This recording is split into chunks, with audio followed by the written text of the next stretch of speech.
morning, everybody. We're really excited. This is the third day of Hope Week, RSN's annual patient meeting. And today we're going to be talking all about kidney transplant topics.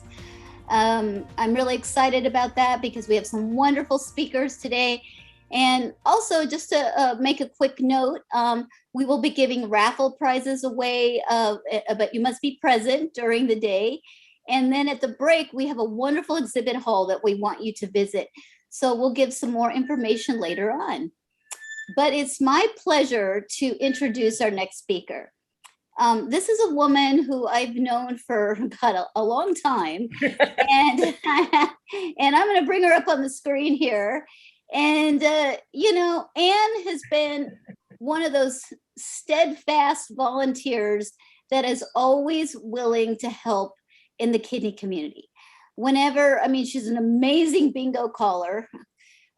She's always hosting our bingo games and comes to our prom and is always there to deliver dresses, whatever she can to help the organization. So on behalf of RSN, we're really thrilled that she's involved with us. But today she's going to be sharing her story about being a living donor. And so it's my pleasure to welcome Anne Lopez. Good morning, and Lori, thank you so much for inviting me to speak. You put that little dot on your driver's license when you're 16, if you're so inclined, and it's always kind of something in the back of your mind.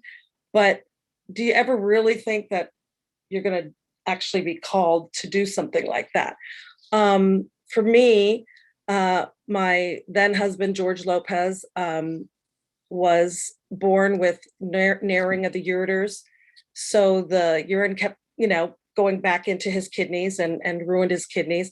We really didn't know anything. He got physicals every year. He, had a radio show that he had to have physicals. No one ever found it.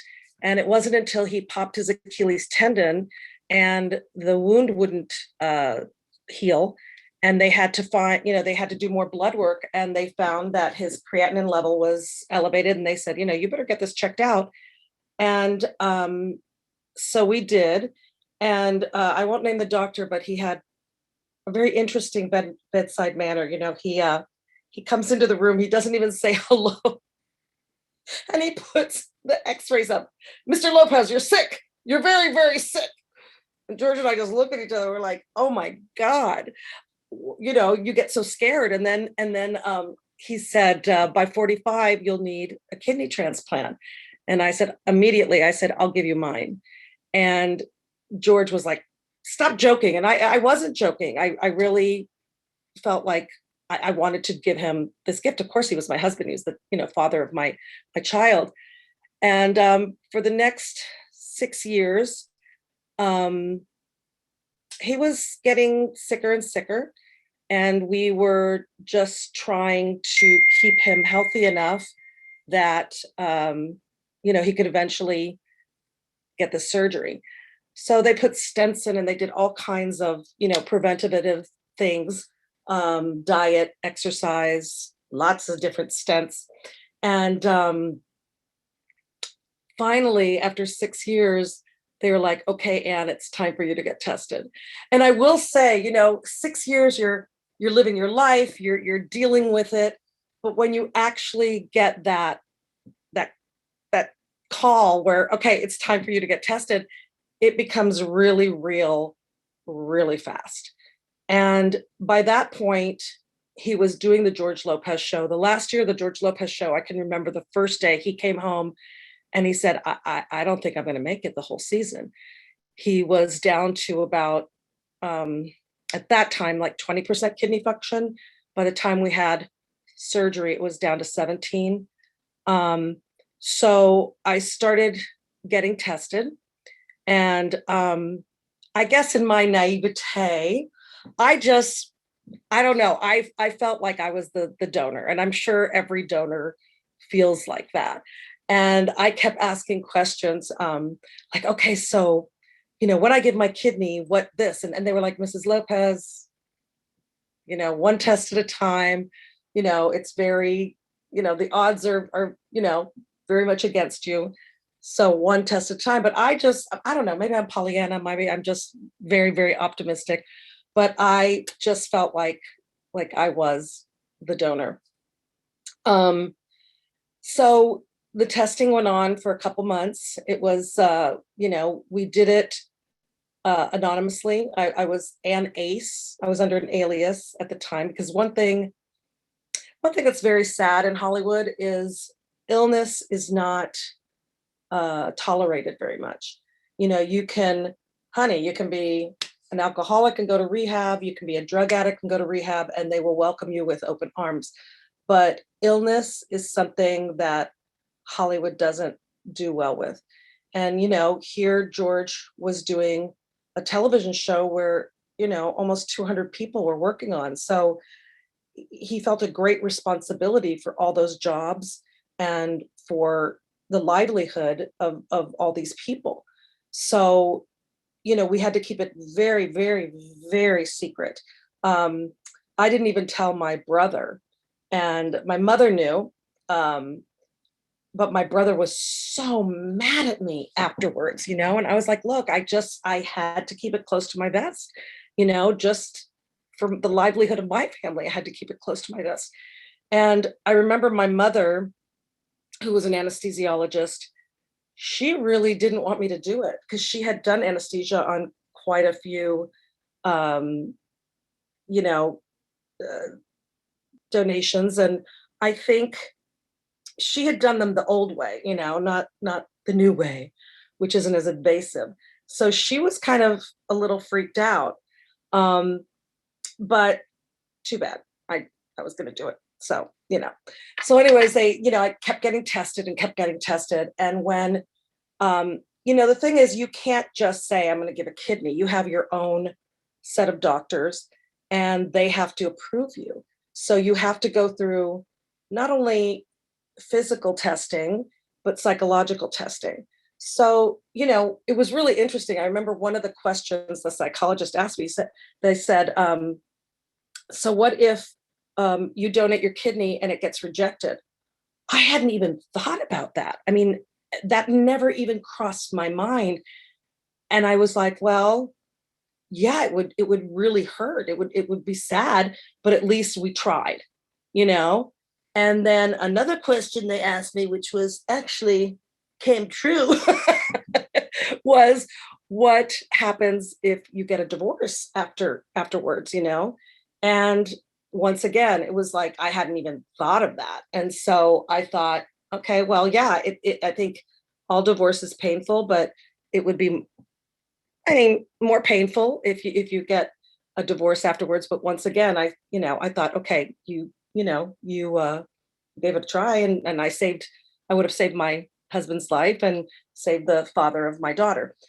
So there's a lot of questions that they ask you that you don't really necessarily think about, until you're right in the thick of things. And so when we got the okay that I was a match, it was just, I can't even remember. I can remember, I can't even tell you the feeling. It was such a relief because George just kept I saw him just getting sicker and sicker and more tired and more tired. And, by this time he's going to bed earlier than our daughter, who was in fourth grade. And I was just so worried about him. So we were trying to make it to the end of the season, which was April. And in February, his creatinine level started going down, and they were like, if it goes down one more, whatever, you're going to have to get surgery right away. So unbeknownst to George, I went to Bruce Helford, who was the producer of this television show, and told him what was going on. And so that he could take George out of, just give him a little rest. He was in every scene. So my girlfriend, who was in the writer's room, said they were all very worried because Bruce goes, let's take George out of one scene every episode, let's just, let's focus on some of the other characters. And some of them became a little suspicious at that. Once again, Hollywood and illness, not good. So when it was time, to finally have surgery, we were very worried about our daughter, obviously, because she was 9 years old. We were both going under, major surgery. And what they told us to do is not to tell her until a week before. Give her just, a little bit of time, maybe write a little book. So what I did was I wrote kind of a funny, I'm not an artist, but like a stick figure book where, okay, mom's in this operating room and dad's in this operating room and she's going to give a kidney. So, and then I had the doctor throwing the kidney to the other operating room and stuff like that. So I tried to make it very lighthearted and, not really, serious. And she dealt with it pretty well. I also, at school, her teacher was amazing. And, the principal was amazing. They just gave her a lot of support. I told them right before the surgery. And so they really, kept an eye out for her that day, that time period. And so we left for the hospital at like 4 a.m. And George was Tom Ace. I was Ann Ace. And that's because my daughter Mayan's favorite movie was Ace Ventura, Pet Detective. So we went under that alias.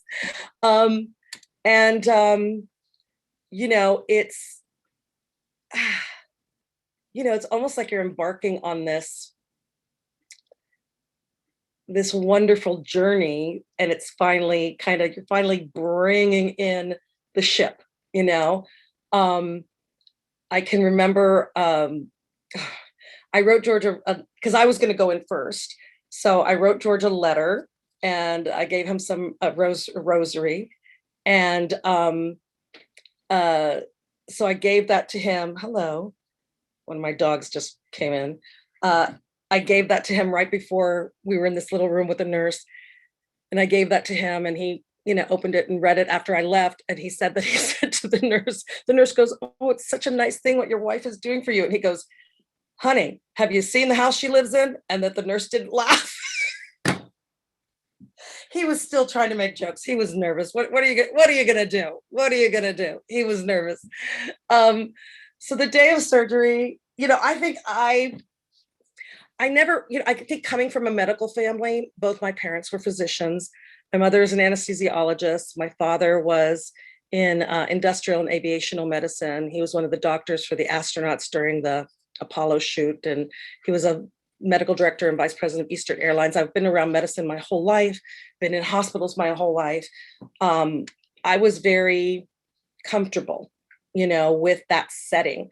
I think, as I've talked to other donors over the years, that's one of, I try to put them at ease, because I never even asked anything. Like I never asked how they take the kidney out. I just trusted the doctors. I was, maybe because come from a medical family, I just trusted the doctors. But that morning, so I went in under anesthesia. I come out and I think the pain was more of it was more the gas pain. And my brother had actually had his gallbladder out and he had told me, that's what's gonna hurt the most is this, they have to put the C2, in your stomach and it has to dissipate. And, of course, when I told my daughter that, she's like, "Well, mommy, can't you just burp and fart it out?" And I'm like, "No, you can't." I wish. So for 3 days, that was a lot of pain. Like, I'd feel like somebody's stabbing me in the back or somebody's stabbing me over here. And really that was, the pain. That was it, really. I didn't really feel a lot of, I was very tired, that's the thing, one kidney, you take the kidney, the other kidney has to wake up and say, "Oh, I got to work 100%. So let me, let me get going here." And it takes about 6 weeks. So I still can't believe that George did the season of the show at like percent kidney function, because I've never been more tired in my life. I was exhausted. exhausted. For the first 2 weeks, I was really, really, really, really, really tired. I mean, tired. It's a different tired, it's a different tired. And I think, with George, he was always tired, but he was, over the years, he was on the road in stand up, and he had a morning radio show where he got up at 4:30 in the morning. And, so we're all tired. We have very busy lives. So I think for kidney recipients, that tiredness, you don't know the difference between just being normal tired and being tired. But, me having been healthy and then, having to give up a kidney, I was, wow. It's a tired that you don't really fully understand until it happens to you. It was so sweet. My daughter came and she brought me a quilt from home, and she was so cute. She brushed my hair in the hospital bed, and she was just really, really wonderful. I have to say, she was just the sweetest. She was like a little nurse, she was really, really sweet. And, the first night George was in another floor. So, we just called and said, hey, we're on the other side. And, I love you. And I got to see him the next day. But yeah, I mean, I had a pretty interesting birth. I had a pretty hard birth. So to me, giving birth was harder than giving a kidney. I don't know, it's like, it wasn't everybody's like, oh my God, it's such a hard thing. It's such a hard thing. It's like, yes, it's major surgery, but, knock on wood, we didn't have any complications. And, I was pretty much fine. One of the weird things that happened was about 2 weeks after I gave the kidney, all of a sudden I felt like I had snakes in my stomach. And I freaked out. I was just like, I called the doctor and I was like, what's going on here? And he was like, oh, that's the intestines going back to where they want, because they move your intestines. And I have to say, oh my God, that was the freakiest feeling in the world. Honestly, it was like snakes were just like all over my body, inside my body. But, I think, we did a lot of press afterwards. And for us,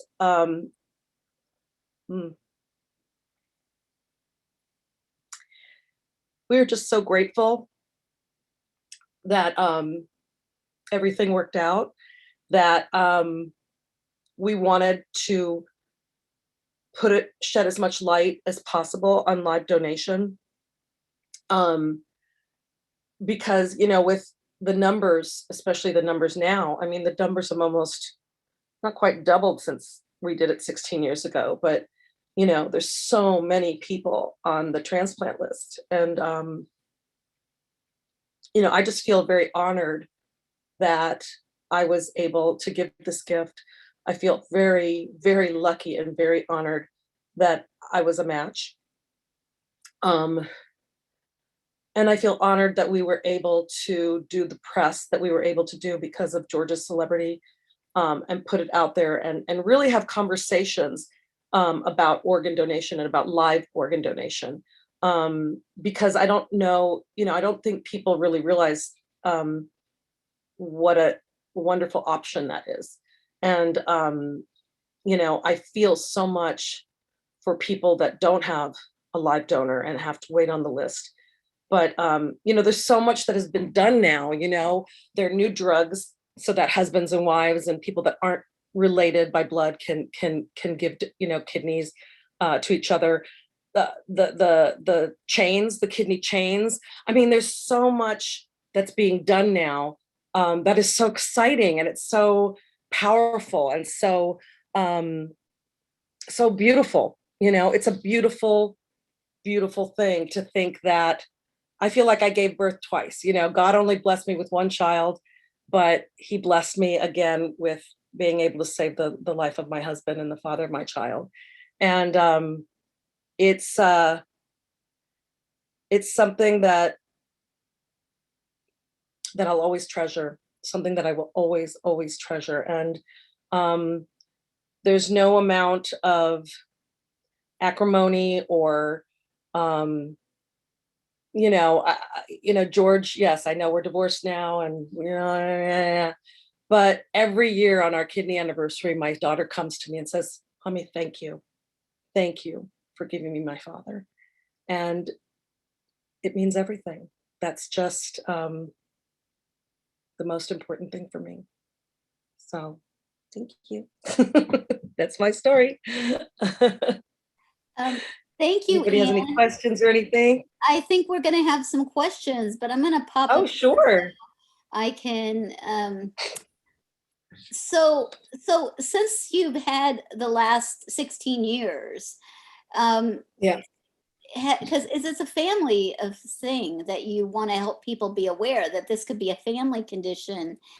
Yes. And so do you think Mayan should just be a nephrologist now, your daughter? Be a kidney doctor? Well, she feels very strongly about giving a kidney. And I told her, you're still young, have your children, do all that, give your kidney later. But one thing we did do is we did have her checked at the time. At the time we did have her checked to make sure that she also didn't have this, narrowing of the ureters that George was born with. And she's fine. So, we're very blessed in that way. Now, so George's transplant's been 16 years. Is that correct? Yes, and he's doing very, very well. And when you have your physical, anything that comes up with you? No. Nothing? Nothing. You're nothing. You look great on paper, right?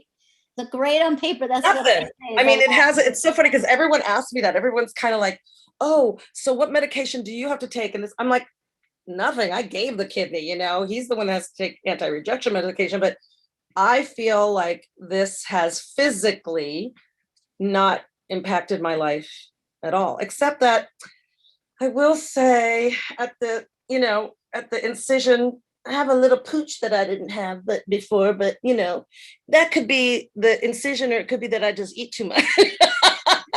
I am a woman of a certain age, darling. We all get the little pooches here and there. Well, Anne, I say it's our earthquake preparedness. We do live in Southern California, and it's going to help preparing us for a zombie attack, right? It's going to help us survive. I know that. I know. Well, I have a couple questions. When you came home, yes, were you able to do much? I mean, no. were you just pretty much? Did you just take a couple weeks off? Yeah, I mean, did you get back into your? The funny thing was, my mom was going. My mother, I love my mother so much, but she was going to take care of us, and then she broke her ankle, so she was actually in the hospital when we were in the hospital. So we hired a nurse, and we had a nurse for about a week. George recovered in our bedroom. I recovered in our guest room, and I was just, like I said, I was just really, really tired. I wasn't in that much pain. After that gas pain leaves, it's just, it's the incision site, whatever, but it wasn't that I was in a lot of pain. It was just, I was super tired. So I slept a lot, and I binged watched Alias. So with Jennifer Gardner. Well, what it's so interesting because, whenever I'm recovering, I always relate it to a TV show I binge watched. And when I was recovering from my ankle replacement, I watched the show Glow. I mean, Glow helped me. Have you ever watched Glow on Netflix? Oh my God, I love that show. Funny. But I have to tell you, that really helped me cope, because I had something to look forward to, even though it was minuscule, but you have to plan those things. We do have a question from Ed Berkowitz. Yes. I wanted to ask if Anne's donor surgery was totally by the old method. When my family and I were in a conversation about there being living donors, we were told that the donor surgery was usually more medically traumatic than the surgery recipient's experience. I think they have two types. They have the old kind, like I had both my kidneys removed when I was 13, and they popped my rib cage, and I had two. I mean, I looked like I was sawed in half at a magic show. Yeah. But now they do like the laparoscopic surgery. They make it. I had it done laparoscopically. the only reason they would not do it laparoscopically now is if your kidney is really, really large, which is hardly ever the case. In fact, my daughter used to ride competitively, and her trainer had kidney cancer and had to have her kidney removed, and she had to do it. So she showed me the scar, and I'm like, well, I just had little scars. So no, now it's much easier now. Thank God, much easier recovery.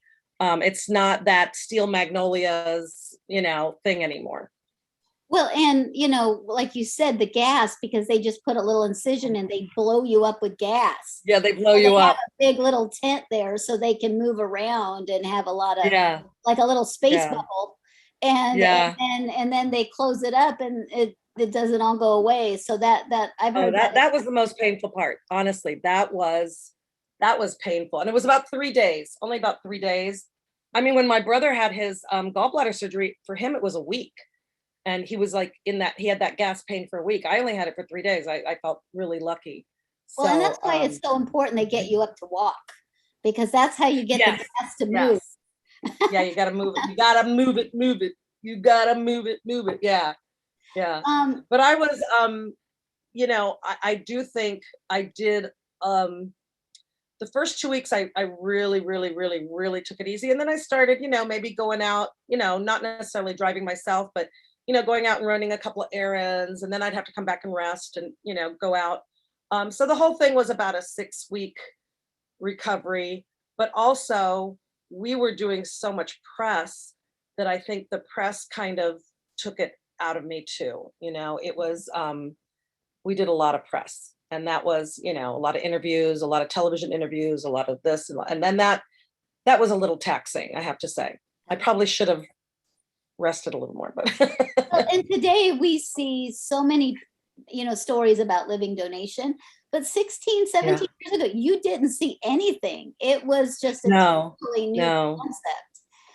It was very interesting because at first, George, before the surgery, George had said he didn't, he said to the doctor, and I can remember being kind of shocked. He goes like, well, I don't want to be the poster child for organ donation. And then after surgery, he was like, I have to tell everybody about this. I have to, I have to really, really help. And even my mother finally, after the surgery, George, she saw, I had, George's eyes had been yellow for so long. I mean, all of a sudden the whites of his eyes are white, and he's playing golf like a week after, and he's just feeling fabulous.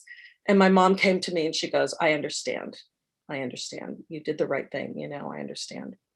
Well, and it's the chronicity of the illness that you don't even realize how bad you felt. So yeah. And he could taste food. He said, he could taste food. And for me as his donor, every little thing that he would say like that, I was like, it was great. It was like, oh my gosh, he's back, and he could be he could actually be a present father for our child. It's like before, he was going to bed before she was, so it was pretty amazing.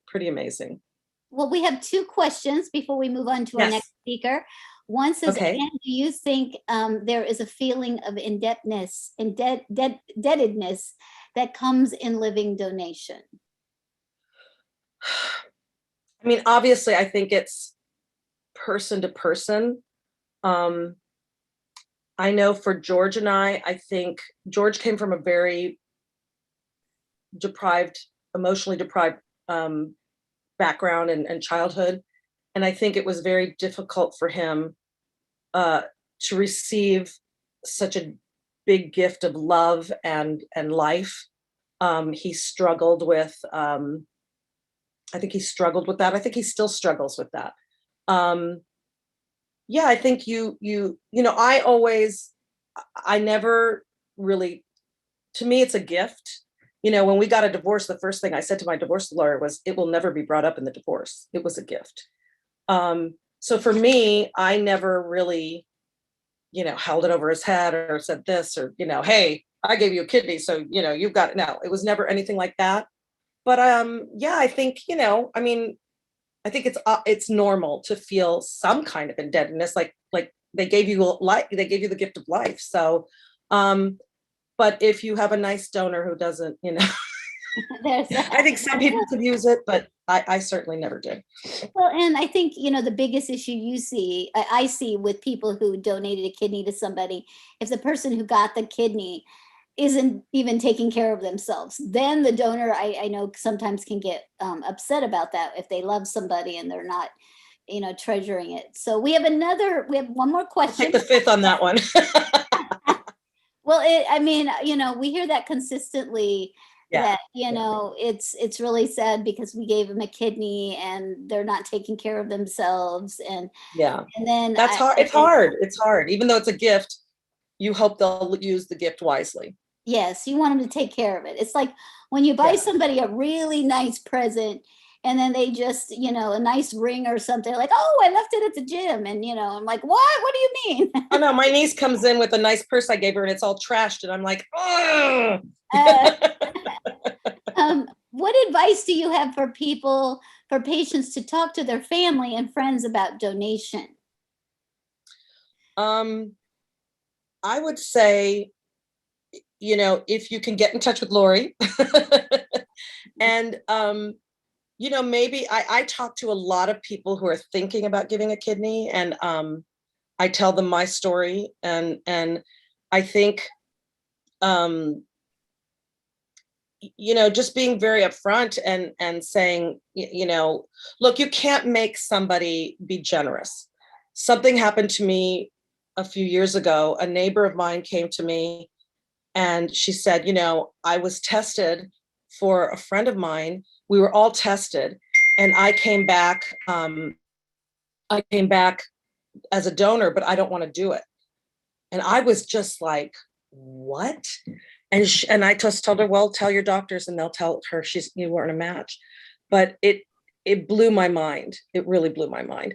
But I think if you really tell your if they find out, if they can know that being a donor isn't like some of the things, some misconceptions that are out there, I think they'll be more open.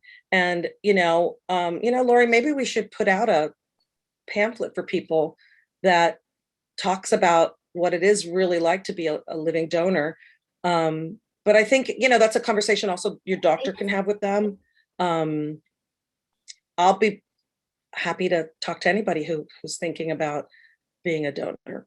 Well, and I think it comes down to education, because I think one of the things that people say is that, you ask people, I'm looking for a potential, they're not going to yank you into surgery. It's a process. Right. It's the word potential and share your story of the need. But also at the same time, I see that it's helpful when it's marketing. You see people marketing their story of needing a kidney and getting it out there. We have a lot of articles on our website that we can share in the post or maybe email after this conference about how to go about asking for a kidney. We also have a little campaign called Share Your Spare, but I'm totally into you writing a book with those stick figures. Also, one thing that they need to know is that just because you're asking, one of the things that they need to know is that they have their own doctors, and the doctors are not going to allow them to do it if it's going to impact their health in any way. They are protected. You can't just say, okay, give me a kidney and, or I want to give a kidney. You have your panel of doctors that are going to protect your health. Exactly. So that's something they should know, that they're protected. Well, and one of my donors found out they had some serious health issues as a result of somebody tried it.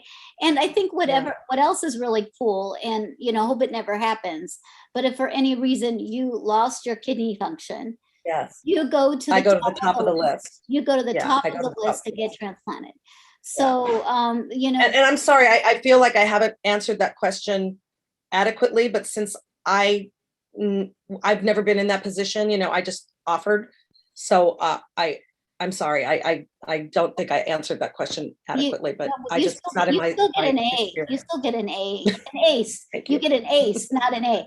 Ace. And I think it's really important for anybody come to our support group. We have support groups twice a month. We all share stories. We give you ideas.